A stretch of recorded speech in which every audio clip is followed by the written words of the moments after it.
All right, everybody, Hard Work Hayden here with another episode for you. In my last video, I talked about your debt to income ratio and gave a few really high quality examples, or at least hopefully you'll think they're high quality examples, using real numbers. So if you want to check out that video, please go ahead and click there or here, wherever the link will pop up. It's a good place to start to find out more about how the actual numbers and dynamics behind the scene work when calculating your debt to income ratio. Today, we're going to be building on that last video and using your debt to income ratio, or I'll be showing you how to use a debt to income ratio to back into what your max potential housing budget would be when you're buying a first home. And this is going to be specifically through the lens of a mortgage that conforms to Fannie and Freddie's guidelines. Now, a little bit more about that. There's a saying in policymaking that goes, if you want something done, subsidize it. And part of what the American dream means is homeownership. And so what that means is that part of subsidizing and making it easier for Americans to buy homes is that there are these conforming loan guidelines that allow people to meet the Fannie Mae and Freddie Mac requirements, have a slightly higher debt to income ratio, and ultimately get a loan that's backed by the United States of America when it comes time to try and get into their first home.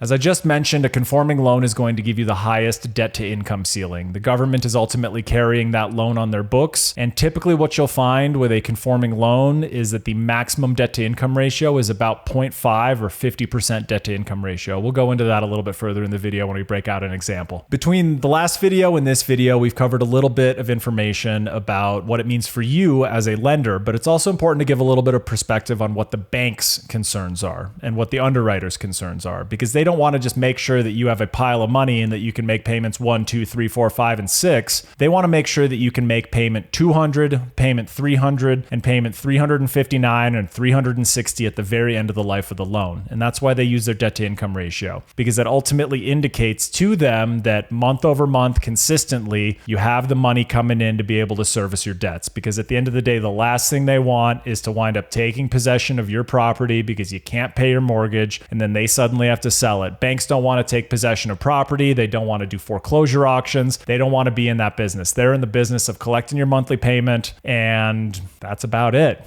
Making a little bit of cash on every payment that you make. So now at this point, we know two main things. We know that the conforming loan is the most common type of loan that's generally used by first-time home buyers, and that they're backed by Fannie Mae and Freddie Mac. The second thing that we know based on the last video is how to rough calculate your debt to income ratio using your debts in the top, your income in the bottom, to calculate how much of your monthly income can go to debt or is currently going to debt, because that's a really important number that's going to get used a lot. So in order to make the most of your debt to income number and backing into your theoretical max home payment, we need two things. We need you to know what your debt to income ratio is. We'll wind up using a placeholder one in this video, but you can swap yours in and use the same math to find out what your theoretical monthly housing expenditure could be if you maxed it out. So with that in mind, we're going to dive into an example right now. We're going to use the 50% debt to income ratio. That's the typical guideline from Fannie Mae and Freddie Mac. And let's do some math. Alrighty, let's hit it. So for this example, we're going to say that with your total debts of $2,376 and your total monthly income, qualified income that is, of $8,333 or $100,000 per year, that your debt to income ratio is 0.29. And then we'll come over here to this section where we're going to use it to back into your monthly max budget. So because you're going to be moving from your current place into your new place and will no longer be paying the $1,650 per month, we can go ahead and remove that, which is nice. Because what that does is it lowers your debt number on the numerator and makes your new debt to income ratio 0.09 or 9%. And basically what we're going to calculate from here is the difference between where you currently are and what the maximum is. So in this particular case, we're going to be going from figuring out what the difference is between a 9% debt to income ratio and a 50% debt to income ratio. So here we're going to set your target debt to income ratio, and we're going to put 0.5 or 50%. And then this formula will take this 0.5, your 50%, multiply it by your total qualified income, and that lets us discover what your max monthly debt load can be in order to get qualified and approved for a loan.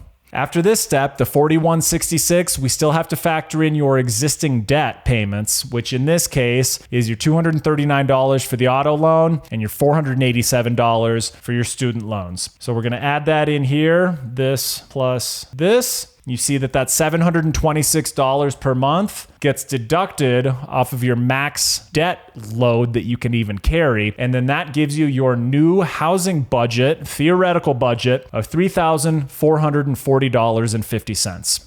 That $3,440 is your new theoretical maximum monthly housing payment if you're targeting a conforming loan that would have a 50% debt to income ratio. In my next video, I'm going to break down exactly what that money gets used for and back into exactly how much house you can afford based on interest rates, mortgage insurance, which is a beast. That's a whole other conversation for another video. Like I said, that'll be in the next one because the reality is that $34.40.50 is going to go to more than just your principal and interest. There's a few more expenses baked in there, and without being aware of them, it's going to affect what your budget can be, how much house you can afford, because there's additional factors at play. So with that, I hope you've been enjoying these somewhat meandering conversations about real estate and how to apply for, qualify for, and ultimately take down your first home. It's a beast of a process. There's going to be more videos coming out, but I hope that within the last few videos, you've been able to get a better understanding of your debt to income ratio and how that does play a major role in determining whether or not you can qualify for a home loan. And these videos are going to get better in time. I'm looking forward to it.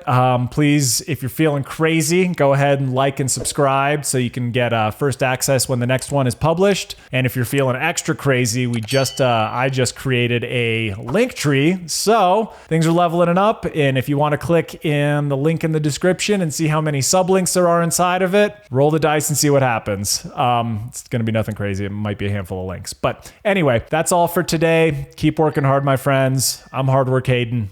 Peace.